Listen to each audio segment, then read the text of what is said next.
Unknowns to me, Frank was doing some research to find out who could actually conduct his music. He had, at that moment, just had a huge, tremendous commercial success with one of his records, and he wanted to realize a dream of his that he had always had, which was to hear his symphonic scores played by one of the world's great ensembles so they could actually hear what it sounded like instead of being massacred by an orchestra that wasn't properly rehearsed. So he wanted the best orchestra that he could find, and he wanted a conductor that could actually deal with it. And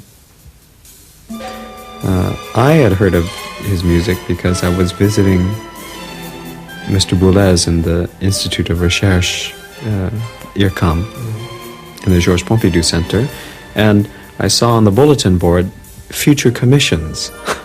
And on the list of composers who had been invited to write for Boulez in the IRCAM was Frank Zappa's name, and I couldn't believe it. You know, I mean, this was, for me, a relic of the 1960s.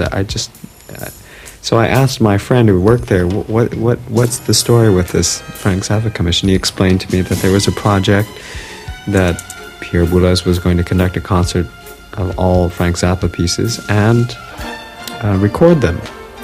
And I thought, God, this is crazy. So I got in touch with Frank Zappa's manager, and I said I'd like to see some of the scores, but I never really heard anything for a long time until one day I just got a telephone call out of the blue. It was from Frank Zappa inviting me to come to one of his concerts, and he would give me some scores.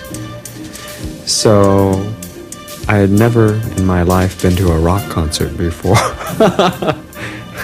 having led a very sheltered life as a classical musician. So I went out and bought some earplugs and went to this rock concert.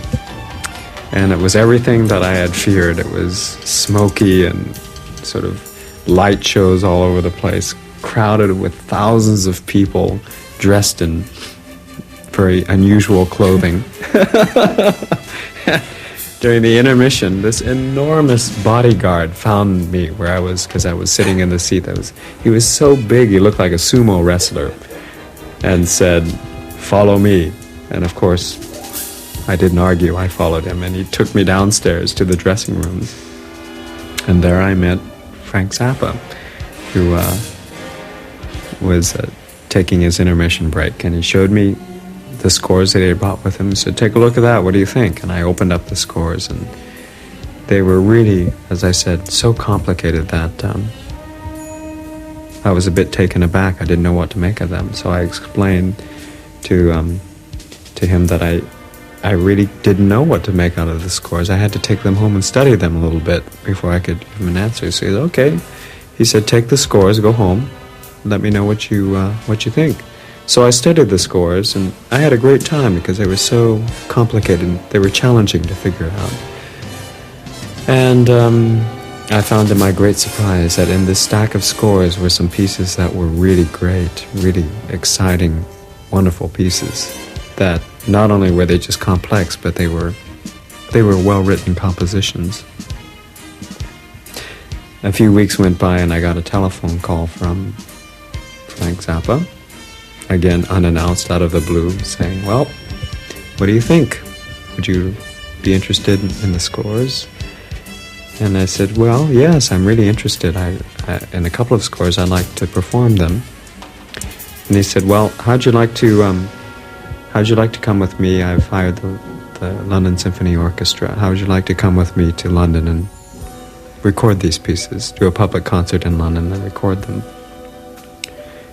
And at this point, I was really unknown. I was just basically out of school, and I was working with this orchestra that was having a tough time. This is one of the very few times in my life when I tried to be coy, because I wanted to be cool. So, of course I wanted to go, and I liked the music a lot. But I said, "Well, gee, I don't know. I have to think about it." And, of course, that was being dishonest. But I said it anyway, and Frank said, "Well, I'll tell you what. I will give you 15 seconds to think about it. And after 15 seconds, you will either say yes or no. And if you don't say anything, then I'll just go to another conductor." So I said, "Well, actually, Mr. Zappa, I am interested.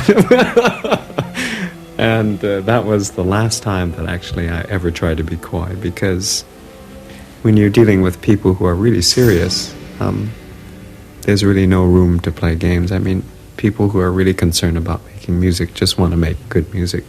So in a way, he taught me a lesson very early on in my career.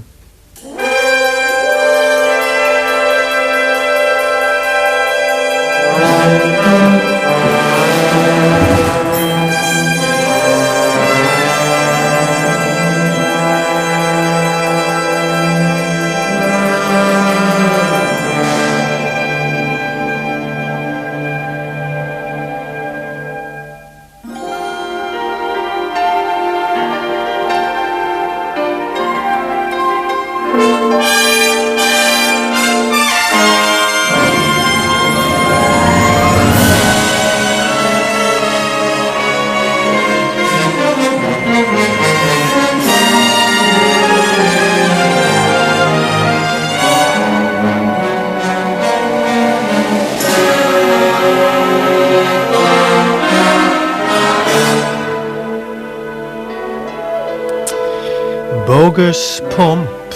Kent Nagano leder London Symphony Orchestra. Och året Magnus var här 83. Tack för det.